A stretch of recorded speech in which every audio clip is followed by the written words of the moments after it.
지난 몇 주간 이스라엘의 제2대 왕이면서 이스라엘 최고의 왕으로 추앙받는 다윗 왕의 신앙을 살펴보므로 교훈을 얻었습니다.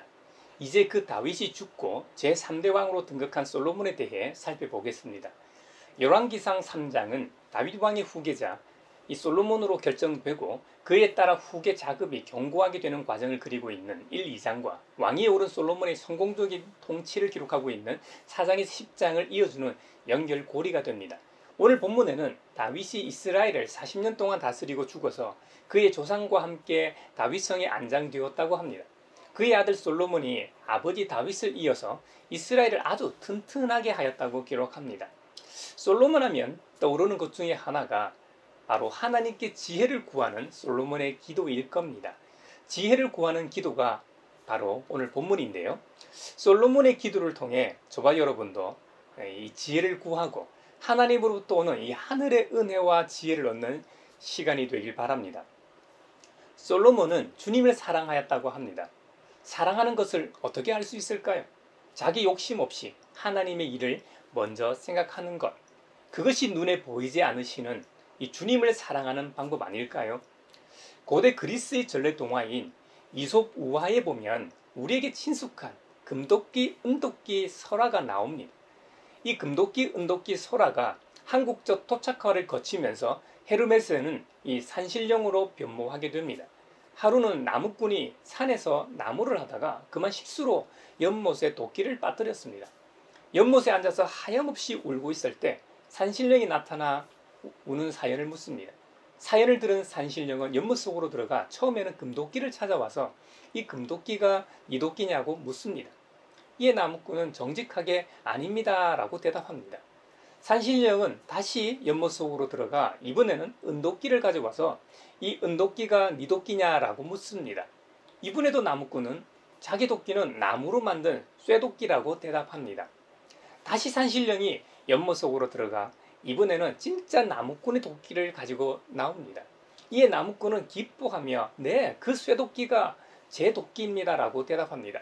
이에 감명한 산신령이 나무꾼의 쇠도끼와 더불어 금도끼, 은도끼를 선물로 다 주지 않습니까?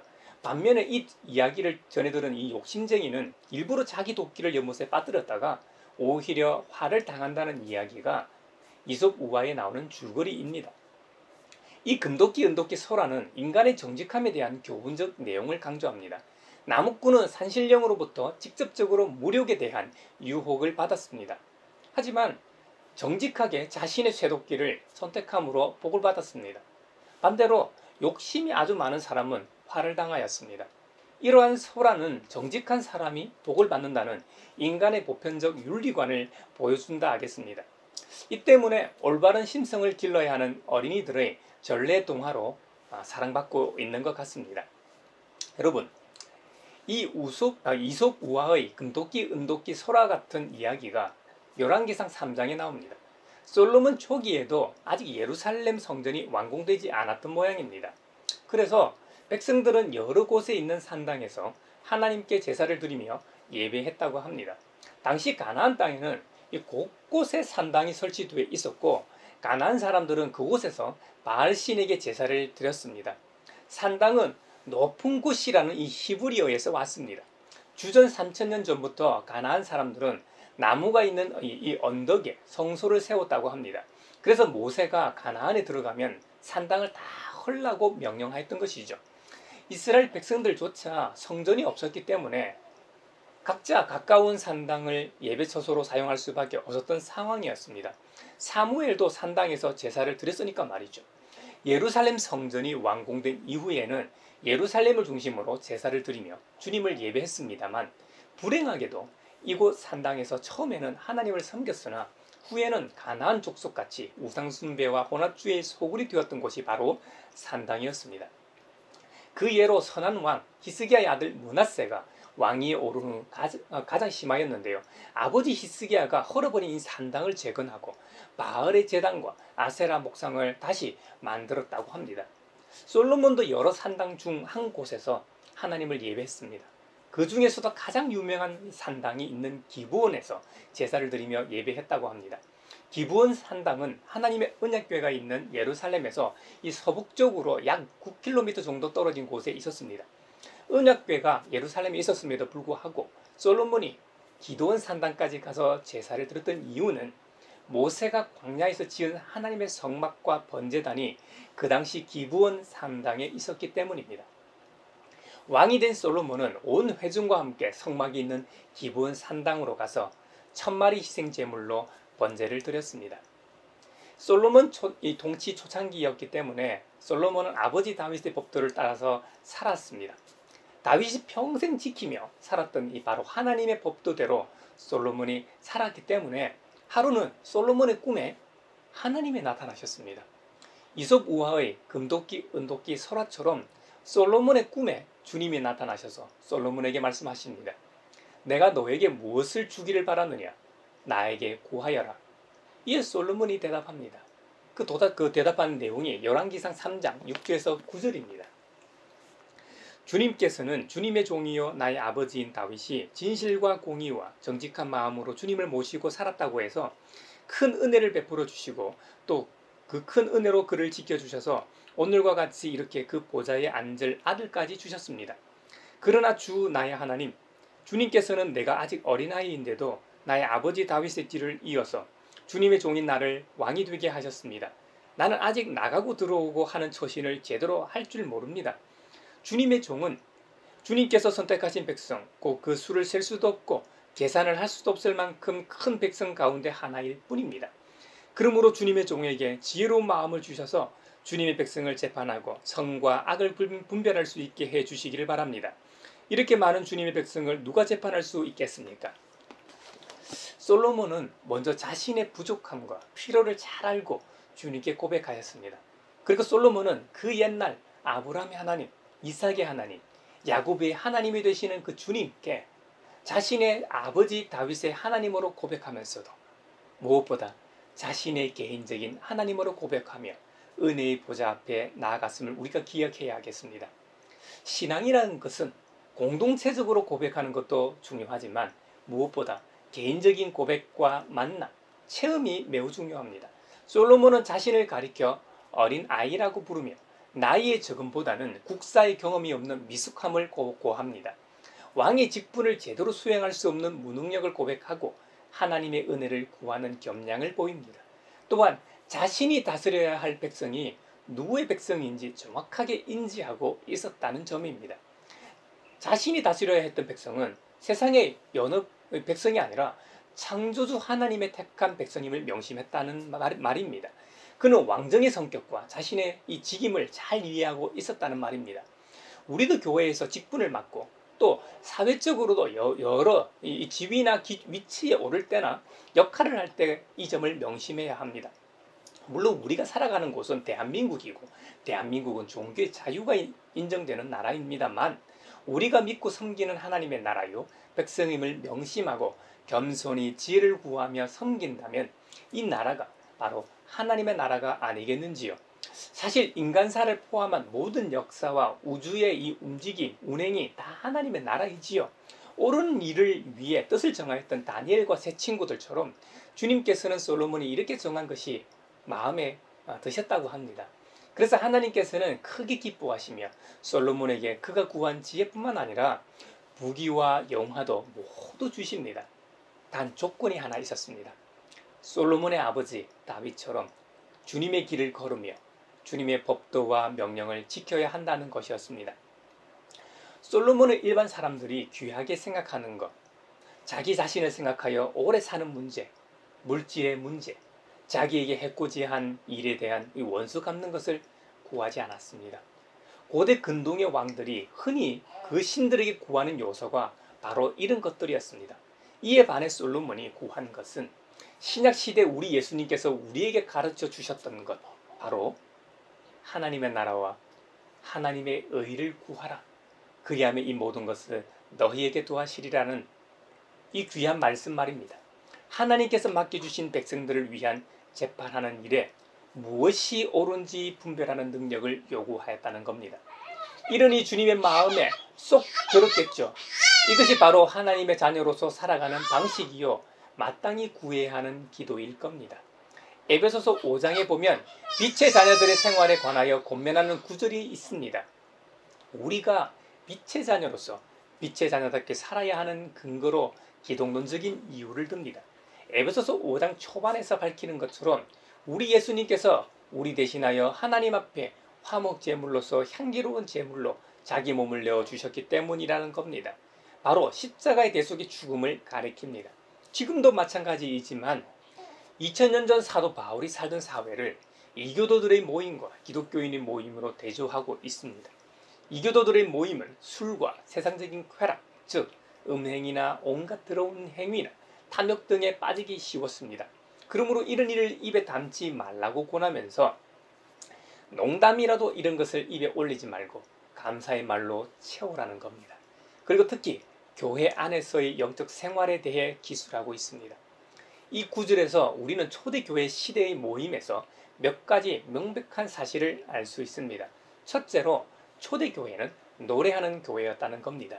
그 특징은 에베소서 5장 19절에 기록된 것처럼 시와 찬미와 신령한 노래로 서로 화답하며 여러분의 가슴으로 주님께 노래하며 찬송하십시오입니다. 초대교회는 사람들이 노래하게 하는 즐거움을 갖고 있음을 예측할 수 있습니다.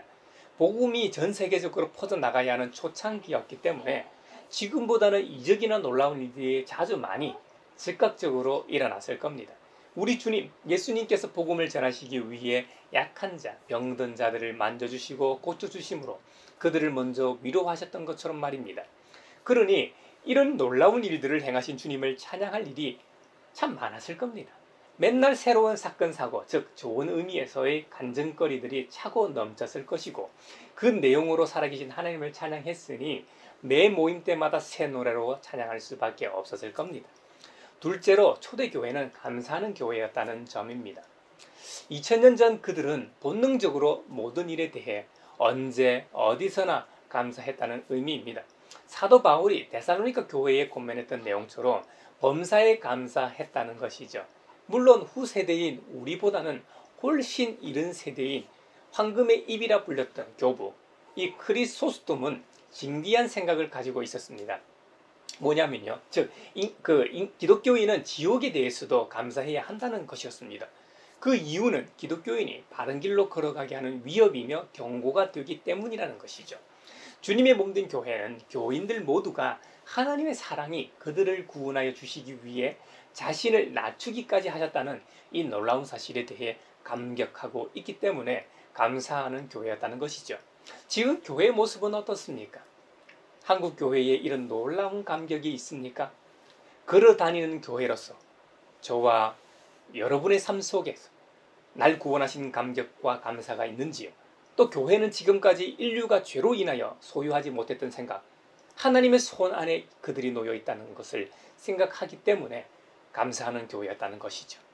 부처님 손바닥이 아니라 창조주이시며 지금도 살아계셔 역사의 주관자 되신 주님의 의로운 권능의 손에 있다는 이 사실이 그리스도인들로 하여금 감사하게 하는 원동력이라는 겁니다. 이 말은 모든 것이 창조주 하나님께로부터 왔다는 사실을 인정하는 것이죠. 그 사실로 인해 감사할 수밖에 없다는 것입니다. 이러니 어찌 그 놀라운 은총 앞에 감사하지 않을 수 있겠는지요. 범사에 감사하는 저와 여러분이 되길 바랍니다. 셋째로 서로 화답하는 것을 볼 때 초대교회는 서로 존경하며 복종하는 교회였다는 점입니다. 현대의 개신교회에서는 거의 사라진 모습입니다만 초대교회에서는 예배 시에 교창하면서 그리스도를 찬양했다는 것이죠. 사도 바울은 서로 존중하고 존경하며 서로 복종까지 해야 하는 이유를 말합니다. 그들이 모두 우리 주 예수 그리스도를 경외하기 때문이라는 겁니다. 교회 안에서 누가 누구 위에 있을 수 있습니까? 오직 우리를 구원하시고 우리를 주님의 몸된 지체로 부르신 주님만이 우리의 경배의 대상이 되십니다. 그러므로 교회 안에 있는 모든 교우들은 서로 존중하고 존경하며 서로 그리스도 안에서 질서에 따라 복종해야 한다는 것이죠. 이것이 교회의 질서라는 겁니다. 이럴 때 교회는 시끄럽지 않고 평화를 누리게 되는 것입니다. 교인들 모두가 교회라는 울타리를 벗어나면 저마다 직업이나 사회적 지위에 따라 다른 모습으로 살아갈 겁니다. 하지만 초대교회는 그들의 사회적 신분과 위치로 교우들을 보지 않았다는 겁니다. 그들은 다른 사람을 그리스도의 빛을 통하여 보았습니다. 따라서 그들은 모든 인간이 가진 존엄성을 보았다는 말입니다. 그래서 서로 존중하고 존경하며 사회적 신분의 차이에도 불구하고 교회의 질서에 따라 서로 복종했다는 겁니다. 이런 모습이 바로 지혜로운 사람답게 사는 모습이라는 것이죠. 이미 우리는 하늘 지혜를 받은 사람이라는 것입니다. 여기서 말하는 지혜는 주님의 뜻이 무엇인지 깨닫는 것입니다. 온 세상에 비치신 주님의 뜻은 곧 선과 의와 진실입니다. 개역 개정판 번역으로는 바로 빛의 열매인 모든 착함과 의로움과 진실함으로 살 때 주님의 기쁨이 된다는 것이죠. 이런 일들은 성령 충만함을 받으면 가능하다는 것입니다. 이럴 때 우리는 자연스레 우리를 구원하신 하나님과 그분의 아드님이신 예수님을 찬양하며 영광 돌릴 수 있다는 겁니다. 골로새서 3장 16절에는 성령 충만 대신에 그리스도의 말씀이 풍족하게 된 심령이 시와 찬미와 신령한 노래로 주님을 찬양한다고 합니다. 즉 우리 주님의 말씀으로 우리는 성령 충만함을 받을 수 있다는 말입니다. 그러므로 주님을 믿는 우리에게 있어 이 성경은 우리의 호흡이요, 우리의 젖줄이요, 양식이요, 생명의 말씀인 것이죠. 요한복음 6장에서 주님은 영원한 생명에 대해서 말씀하십니다. 그 영원한 생명을 얻는 길은 오직 주님의 살과 피를 먹어야만 가능하다는 겁니다. 예수님은 당신 자신을 살아있는 양식으로 비유하십니다. 하늘에서 내려온 살아있는 양식을 먹는 사람만이 영원히 산다는 겁니다. 마치 에덴 동산에서 아담이 생명나무의 열매를 먹고 일정 기간 동안 영생했던 것처럼 말입니다. 아담은 불순종의 죄를 지음으로 메시아를 상징하는 생명나무를 먹지 못하므로 결국 육신의 죽음을 맛보았습니다. 우리 역시 결국 육신의 장막을 벗을 날이 올 겁니다. 하지만 그것으로 모든 것이 끝이 아닙니다. 그때부터 영원한 세계가 진짜 시작됩니다. 그때 주님께서 말씀하신 하늘에서 내려온 살아있는 양식인 주님의 몸과 피를 먹고 마신 효력이 발생하기 시작할 겁니다. 예수님께서 당신 자신의 살을 먹어야 영원히 살 수 있다고 했을 때 사람들의 반응은 너무도 당연한 반응이었는데요. 이 사람이 어떻게 우리에게 자기 살을 먹으라고 줄 수 있을까 였습니다. 심지어 자기네들끼리 논쟁과 논란이 생겼다는 겁니다. 여기서 살과 피는 예수님께서 그 십자가의 대속적 죽음을 통해 찢기고 흘리게 될 자신의 몸과 피를 가리킵니다. 먹고 마신다는 표현은 사람들이 그의 희생을 믿음을 통해 개인적으로 받아들여 영생의 효력을 얻는 사실을 생생하게 묘사한 것이죠. 예수님의 대속적 죽음을 믿음으로 받아들인 것, 오직 믿음으로 받아들인 사람들은 주님과 긴밀하게 하나가 되어 함께 사는 것입니다. 어떤 형태로 함께 사느냐? 요한복음 6장 56절에 보면 내 살을 먹고 내 피를 마시는 사람은 내 안에 있고 나도 그 사람 안에 있다고 하셨습니다. 바로 주님이 내 안에, 내가 주님 안에 거함으로 존재하게 되는 것입니다. 이것을 기독교에서는 내주하신다고 표현합니다. 이 신비한 연합은 예수님이 성령을 통해 신자들 안에 거주함으로써 가능하게 됩니다. 에베소서에서 성령 충만함으로 우리가 빛의 자녀로서 살아갈 수 있다고 했습니다. 결국 우리는 예수 그리스도의 대속적 십자가 죽음을 통해 십자가에서 찍힌 주님의 살과 피를 먹고 마심으로 우리는 빛의 자녀로 입적하게 되고 양자의 영을 받게 되고 아예 주님과 하나 되게 된다는 겁니다. 이거 얼마나 놀라운 신비입니까?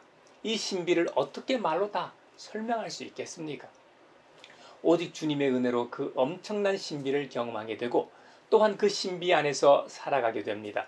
이것이 기독교의 신앙이라는 것이죠.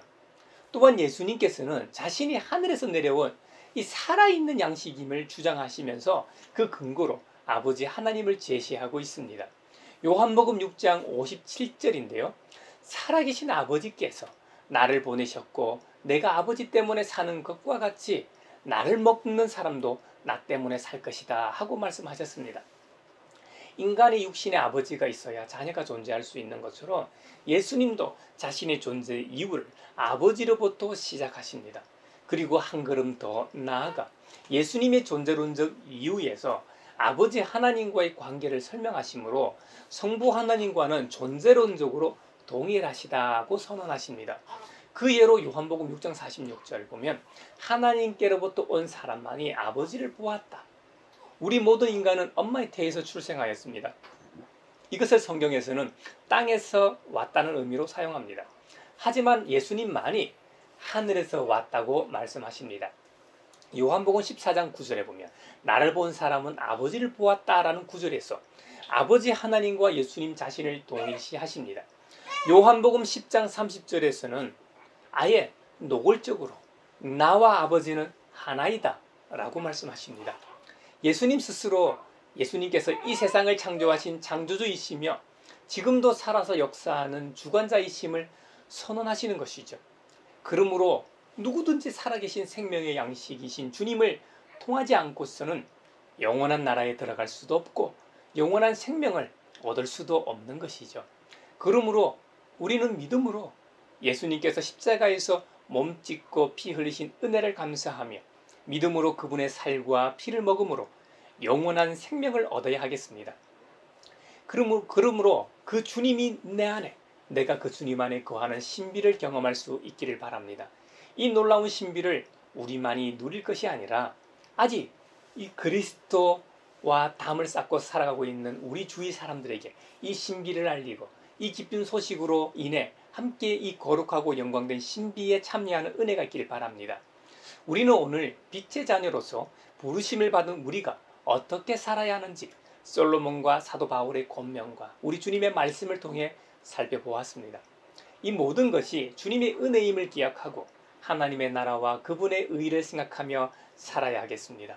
특히 교회 안에서 우리가 어떻게 신앙생활해야 하는지 바울의 가르침에 귀 기울이시길 바랍니다. 이번 한 주간도 생명의 양식인 주님의 살과 피를 먹고 마시는 우리 모두가 되길 바라며 그 주님의 생명의 말씀인 바로 이 성경 말씀을 통해 주님과 동행하는 은혜가 한 주가 되시길 바랍니다.